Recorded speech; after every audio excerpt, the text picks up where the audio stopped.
World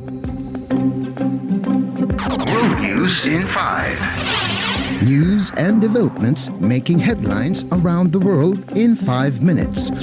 World News in 5. Here on Radyo Pilipinas Worldwide.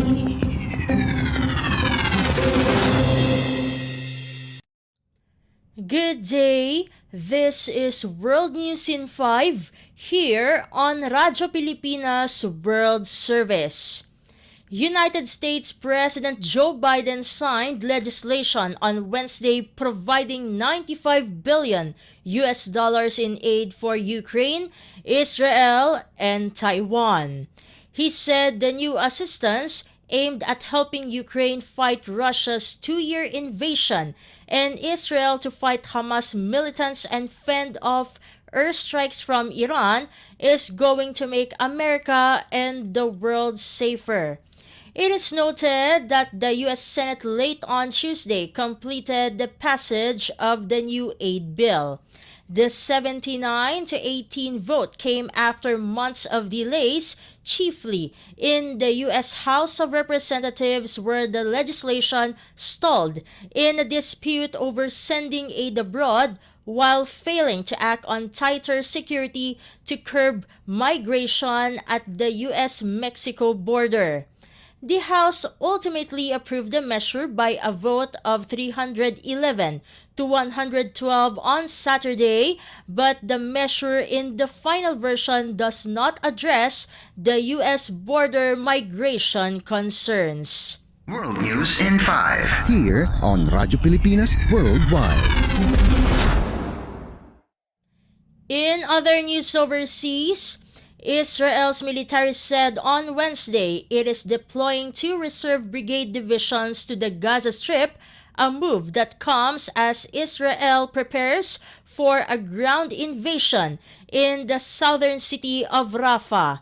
The military said the brigades would carry out defensive and tactical missions without offering further details.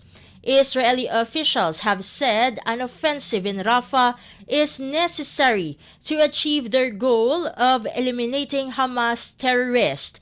The United States, United Nations, and others have expressed concerns about a ground invasion, saying it could bring a humanitarian disaster to Rafah. More than half of Gaza's population is sheltering in the area, with many people having fled from other parts of the territory due to the fighting and Israeli evacuation orders. Despite tensions between the United States and Israel over Rafah, U.S. President Joe Biden on Wednesday signed into law a $95 billion foreign aid bill that contains $26.4 billion for Israel, including military spending, and about $1 billion for humanitarian assistance for civilians in Gaza. World News in 5. Here on Radyo Pilipinas Worldwide. And news from the Philippine Foreign Service Post, a Philippine delegation comprised of officials from the Department of Agriculture or DA, with the assistance of the Philippine Consulate General in Chicago, conducted market scanning activities in various business sites in Chicago on the 16th of April 2024. The 7-person delegation was led by DA Assistant Secretary for Consumer Affairs Genevieve Velicaria Guevara and Agriculture Councilor Lupino Lazaro Jr.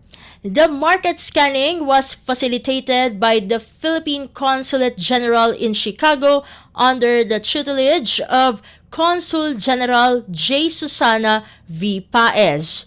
The Philippine Consulate participated in the site visits through a team led by Consul Ryan Francis Henner. The delegation visited Truong Enterprises, Starbucks, Chicago Roastery, Mano Modern Cafe, Seafood City Supermarket, Ima's Kitchen, Chalks and Boxes, and Veloria Coffee.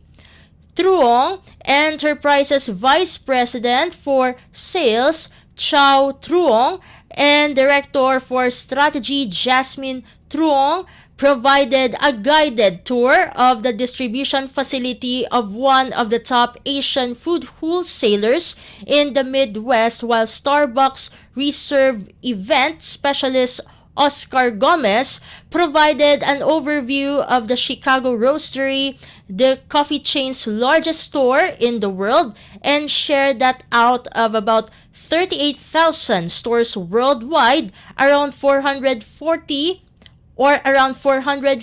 rather, were located in the Philippines. The delegation also visited Mano Modern Cafe to try out the specialty offerings including ube latte and chai ube. They then proceeded to top Filipino-American supermarket chain Seafood City to scan products on shelves, and the adjacent New Kapampangan restaurant Ima's Kitchen, which was also offering coffee sourced from Batangas and Quezon. The delegation then proceeded to award-winning chocolate shop Chocks and Boxes, which sources sustainably from the first certified organic cacao farm in the Philippines located in Calbayog, Samar.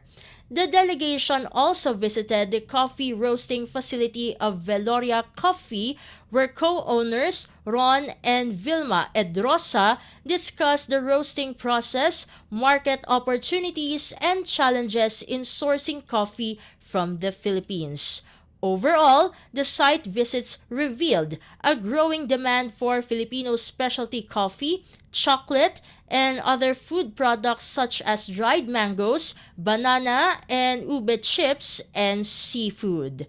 World News in 5. Here on Radyo Pilipinas Worldwide. And that concludes today's edition of World News in 5. For Radyo Pilipinas World Service, this has been Steph Vicente. Good day and stay safe, everyone. World News in 5. News and developments making headlines around the world in 5 minutes. World News in 5. Here on Radyo Pilipinas Worldwide.